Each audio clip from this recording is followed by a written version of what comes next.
Alright, what's up guys? Today I'm going to look at a game called Exanima.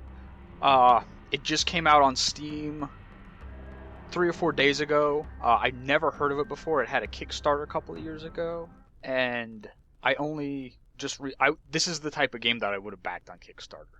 Is what I'm trying to get at. It's extremely unique. I've never seen another game like it. And this area here, this is the arena. This is not actually what the game is like. It's more of like a... It's an extremely hard type of game to classify. It's like a mashup of old school Ultima and a little bit of Dark Souls and a little bit of Mountain Blade. So it's an RPG, it's top down, and you move around with your right mouse button, but you can also move around with your WASD keys, which is what I'm doing now. Now, the movement in this game, it's kind of hard to get used to because it's relative. You move forward and left and right based on the direction your character is facing, not based on which key you're pressing. So it's not twin stick shooter type controls. It's like you're steering your character. And there's a big learning curve in this game because of that. It's really not intuitive when you first get into it, and it's very different from other games. But once you do get used to that, this game is one of the most immersive and satisfying games, and it's a gem. And I don't use that term very often, but I am extremely impressed and happy with this game. So, obviously the Ultima comment comes from it being a top-down game where you just control your one character. So for the first part of the review on this game, I'm going to go over the combat because the combat is the really hard part to get used to. And then I'm going to show you a little bit of the dark, scary type gameplay. So enter combat mode, you hit tab, and your character moves based on where your mouse is pointing. So let's see, let's get into the light over here. Alright, so you see as I move my mouse cursor around, I'm looking where it's pointing, and when I swing my weapon, I start my swing over here, and I'll drag my cursor around. Oops, I swung the wrong way. Alright, I'll start my swing over here, and I'll drag my cursor around. And you see that really wide arc I get on my swing because I'm moving my cursor while I'm swinging. And this game is physics-based, so when I get the high speed on a swing like that, it does more damage. So that's where it's similar to Mountain Blade comes in, for those of you who have played Mountain Blade. And you can see over here, and this is where it's similar to Ultima comes in, a lot of the objects in the environment you can interact with. So I can pull weapons off the wall and off the shelf, and I can put them down, and I can pick them up, and I can even rotate them around using my WASD keys. And of course, I can pick them up and equip them if I want. So, sword and shield, there we go. And then this guy that I killed over here, I can take his crap too. So, take his pants. And the inventory system in this game is also really neat. It's also like Ultima, where you can layer, at least Ultima Online, where you can layer your gear. So, let's see. On my torso, I'm wearing 3 layers now, and I know you can get up to 4.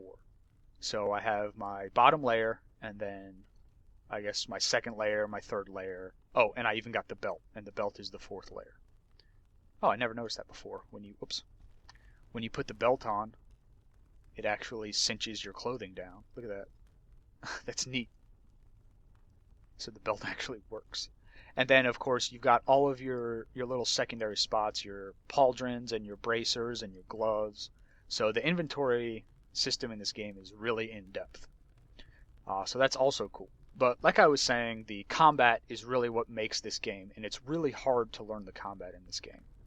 So when you move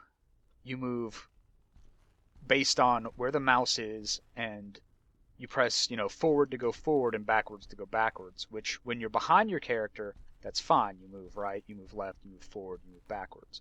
But when you're at an angle and you're not used to the movement being relative to where your character is, it gets hard because your forward key still makes your character move forward. It's not, you're not moving like you're in a twin stick shooter and you're moving the direction you're pressing.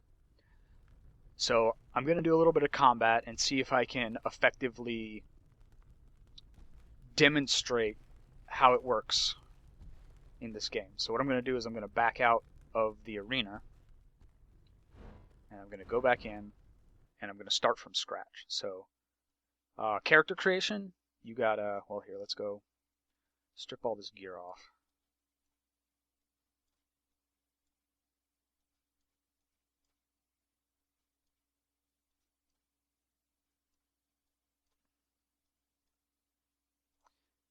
And go back. Now, character creation is it's a little bit in depth. There's no facial customization yet, at least. And remember, this is still an early access game. But you've got your height, you've got your age,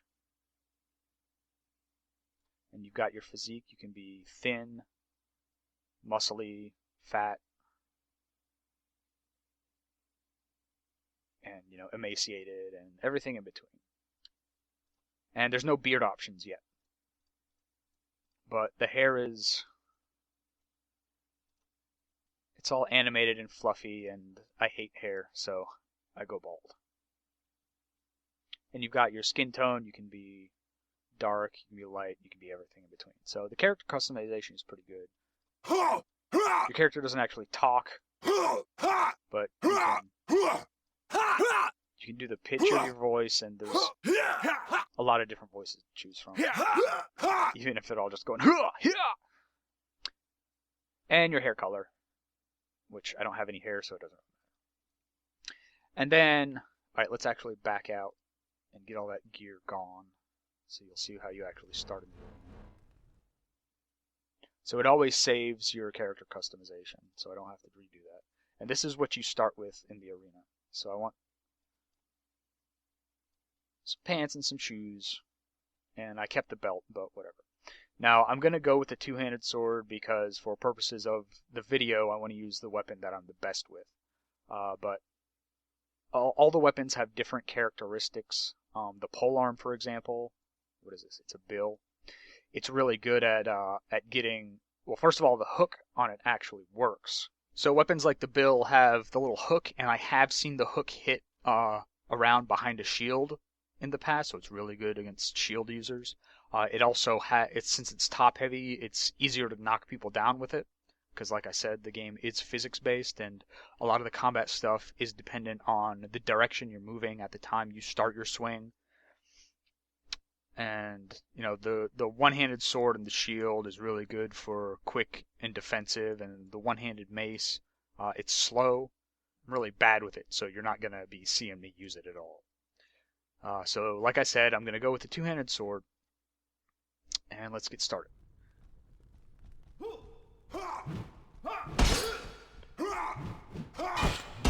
And you'll see that one of the main strategies that I use is I'll take my first swing, and then I will move in and hit him with the back swing. That seems to work pretty efficiently in this game.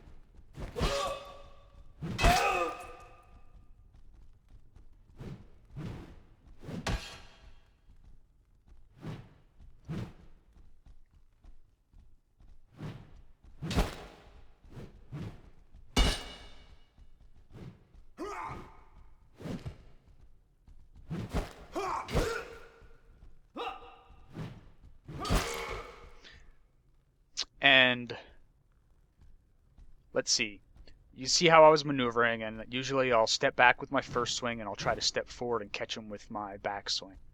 And to attack, you can actually feint attacks and open up their defenses. I'm not too good at that yet. So to attack, you hold your mouse button down, and you do the first swing, If you hold it down, you'll do a second swing. And if you just keep holding it down, you'll just keep swinging back and forth and back and forth and back and forth. If you double click and hold down on the second click, you'll do an overhead. I haven't gotten too great at using that. I get in a hit with it every once in a while.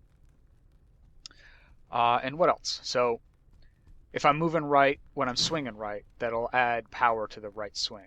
If I'm moving left when I'm swinging left, or at least left to right, it'll add power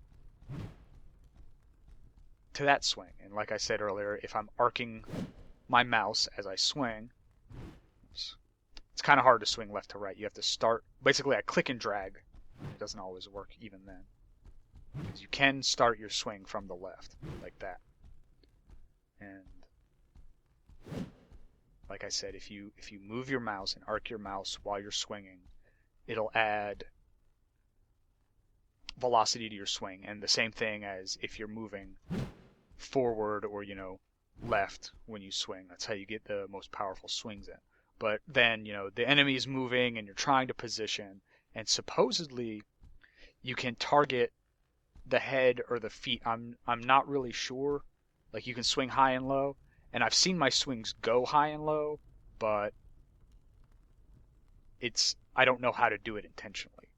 Other obviously than aiming, but I haven't gotten good enough at it yet. So another thing you'll notice is parrying. Parrying is very strong in this game. All you have to do is move your mouse a little bit towards the direction the swing is coming from, and you'll parry. So let's go to the next fight, and I'll do a little bit of parrying. Yeah. And you can step into the attacks, and it'll lessen the attacks, and also you can you got me a little bit there. And you see how my character is, when he starts to swing, he brings the weapon to a parrying position.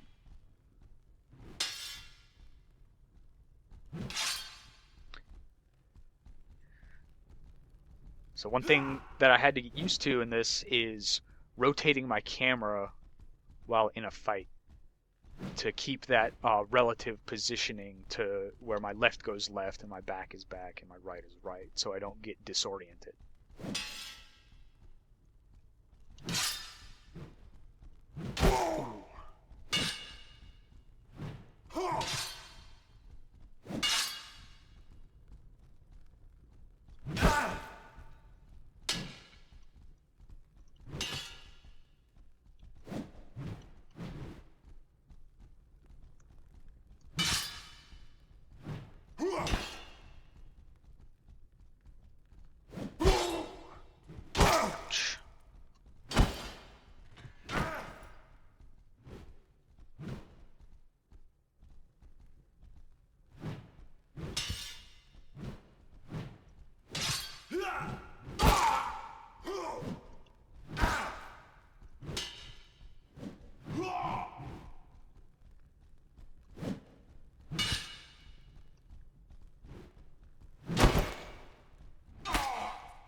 Caught him with a little. And another thing you'll notice is when you're up close and basically grappling with someone, what I've seen is it looks like there's actual animations for trying to shove the other person off and, sort of unbalance their weapon as if you were actually doing that stuff. And that's really cool. I think that's a really neat aspect of this game and of the combat in this game. And like I said earlier, don't forget to loot these guys when you kill them, because as you progress in the arena, you can get a little bit better gear. So I'm kind of low on health, and every time in the arena, every time you go to a new fight, you get a little bit of health back. And you'll see the difference between red being permanent damage, and then there's going to be red with a little yellow bar. That's quote-unquote stamina damage. So when the fight is actually done, you'll heal up to that point.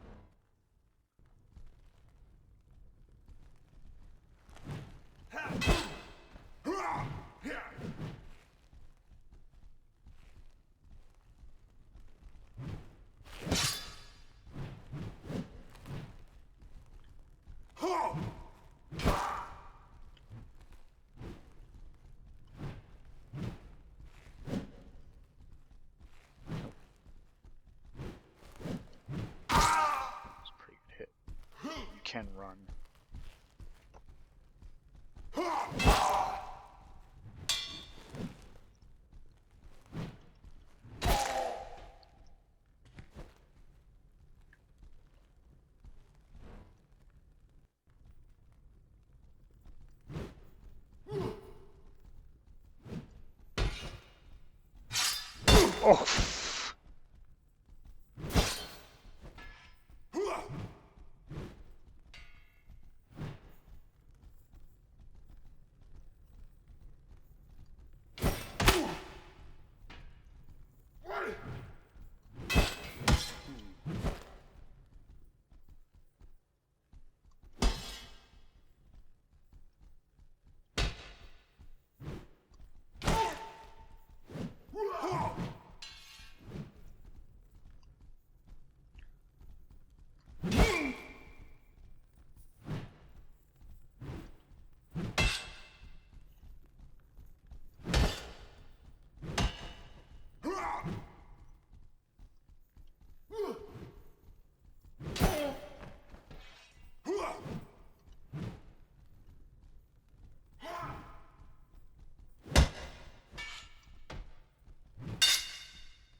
Ooh, all right.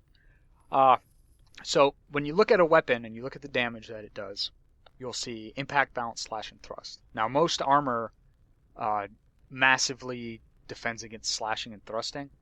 So basically, with a two-handed sword or any sword, instead of slashing and stabbing them, you're basically using the impact stat and beating them to death with it. So once you get a little further in the game and you start fighting guys with heavier armor, which is going to be in the expert arena, you're basically beating them to death with your sword. You're not actually stabbing them or slashing. So let's get some little gear upgrades here. Let's stick with the belt. And the items have real cool stats. So with the waistcoat, you'll see the coverage is 3, and the only thing it defends against is slash for half a point. The belt, however, defends against impact, slash, and pierce, but the coverage itself is only a little bit. So I really think, like I said earlier, a lot of the inventory stuff in this game is really neat. So I'm not doing too good on health. Let's see if I can make it through the rest.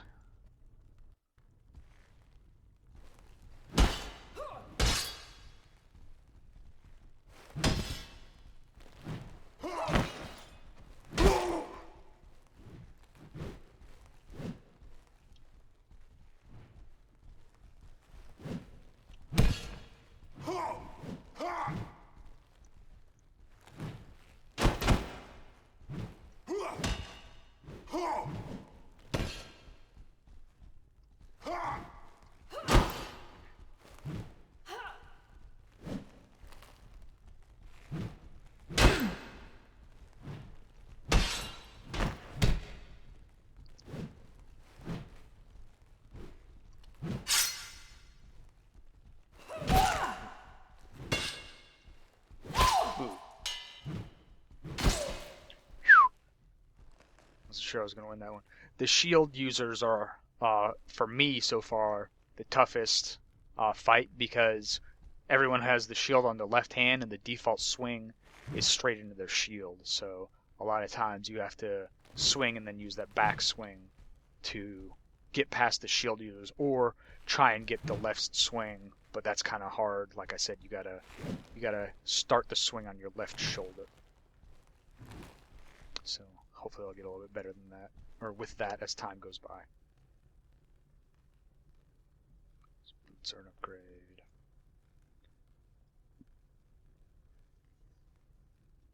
And like I said, I'm not doing too well on health, so I'm not sure if I'm going to be able to get through all this. So here's the other sword guy.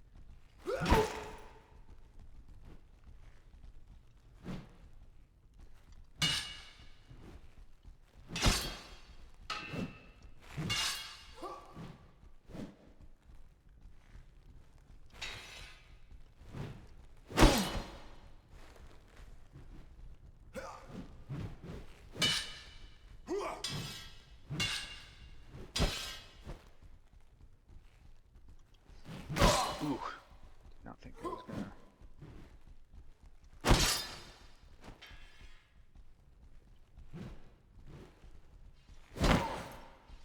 Oh, I got him. And you can knock people over. So I was saying earlier with some of the pole arms, it's a lot easier to knock people over. But if you're doing a swing and you're stepping in one direction and you hit them good, or you hit them real well in a spot where they're not balanced that well, you'll knock them down and you'll be able to get some free swings in while they're down. But sometimes getting those free swings in is hard because doing the overhand chop doesn't seem to go where you want it to every time.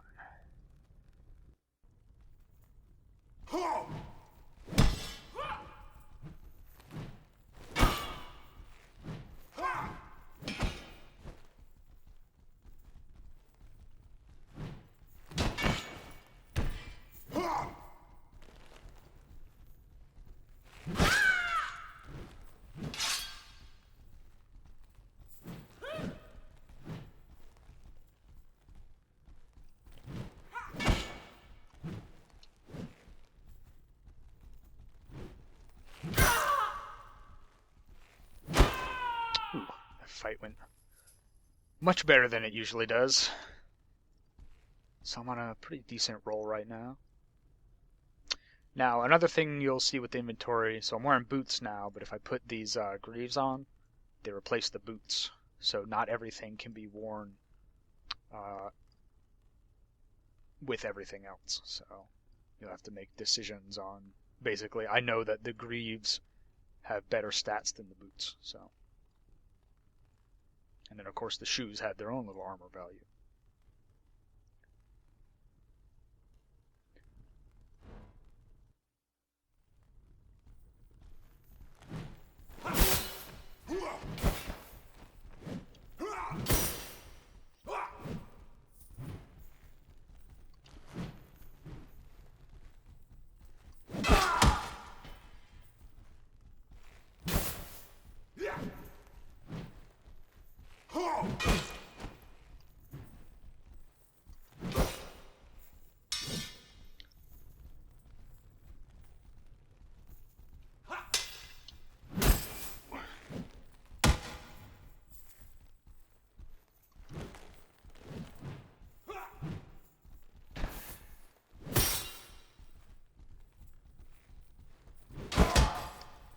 All right, and that's it for the novice arena.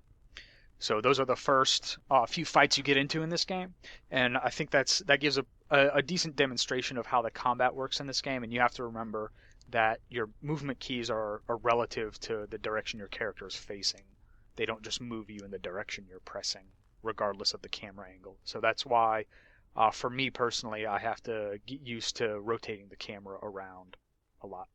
So now you've seen the combat in this game, and the combat is moving in combat is the real hard learning curve for the game. So let's go out of the combat and into the actual game itself. So I'll make a new game,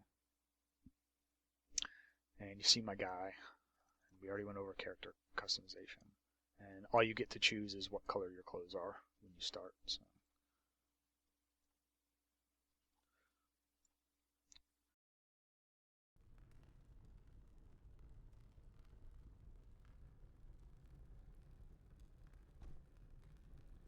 So you pick up the torch and you start wandering around. And you can interact with the environment in this game. There are things that you can move around. And when I first started playing, I was thinking, maybe there would be some puzzles that I had to use the physics for, but there's nothing like that in here yet. So you wander around, don't know where I am, don't know what's going on. But I can move stuff, and like I said earlier, you can pick it up, and you can rotate it, put it down, and walk up on it, which is why I thought you were going to be able to do some secrets and whatnot.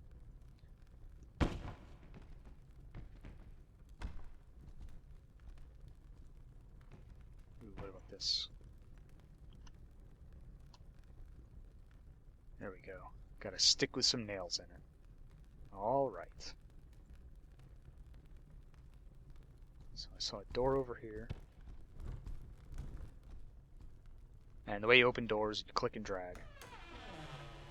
So I know that part's a little bit like Amnesia, and this is the part where the game becomes a little bit like, a scary game like Amnesia.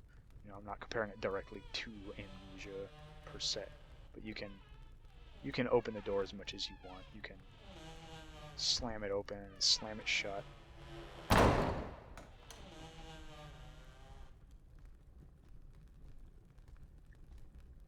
And this game, as of now, it's roguelike. So if you die, you're done. So don't die.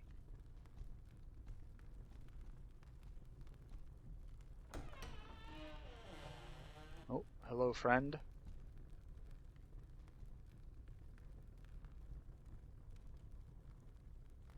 Can I come in? Yeah, I'll leave you alone. Alright.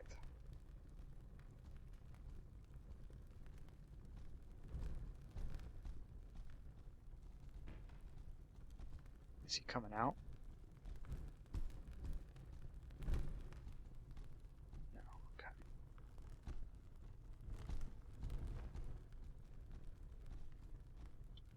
And let's turn the music back on. There we go. Get some ambience.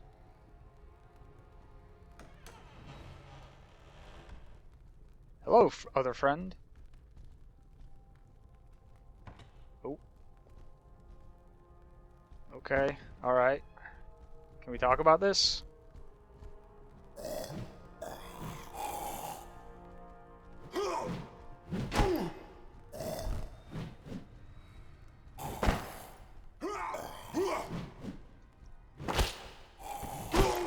Uh-oh.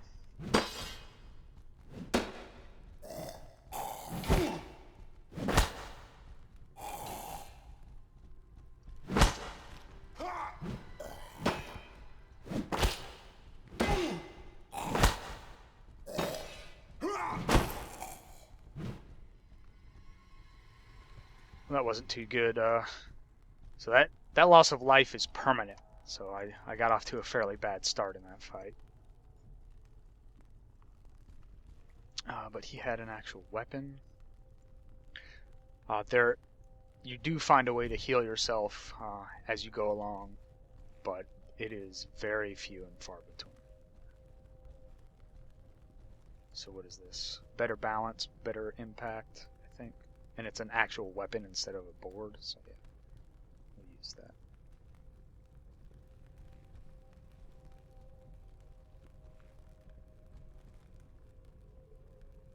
Is that another handsaw? Ah, there we go. Better balance. And better balance usually means that it's going to be quicker when you're swinging it. So now I've got myself a machete. Oops.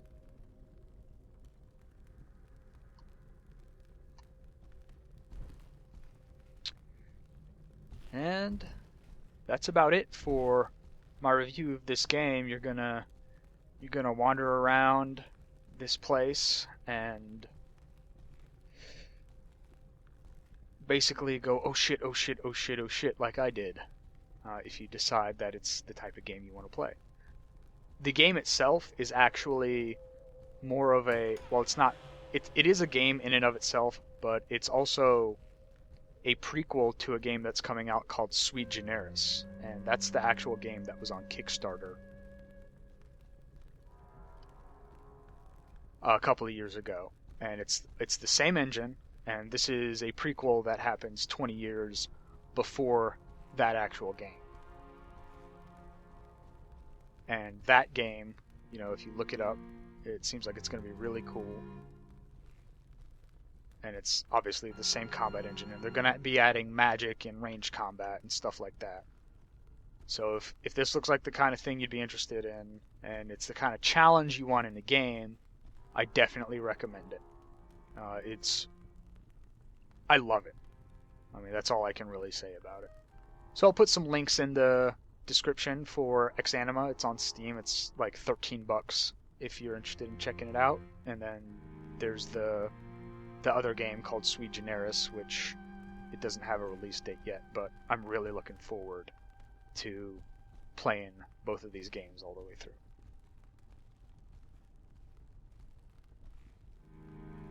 Alright, so a couple things I forgot to go over in the video that aren't really terribly well explained in the game. First of all, this isn't one of them, but make sure you always look under stuff, because you'll find good shit sometimes. Like an armor upgrade. But, to use keys, so say this door was locked, I have keys, double click on the key, and you'll see it changes to a targeting icon, and click on the door. Since this door wasn't locked, unlock it, but that's how you use keys. And the other thing is, I didn't realize this the first couple of times I tried to play, but there are actually chests in the game, and they look like this, or some of them look like this. I didn't realize that this thing here was a chest or a footlocker the first few times I played, and there's good stuff inside of most of them. So make sure when you see them. Some of them are really obvious and look like chests, but this one didn't necessarily. And the last thing is, the way out of the level to the next level is a big set of iron double doors, and you have to double click the doors in order to proceed to the next level. Because I had found those doors, but I didn't know what to do with them the first time I found them, so I didn't realize I had gotten to the end of the level. So I hope you guys enjoyed, and as usual, thanks for watching.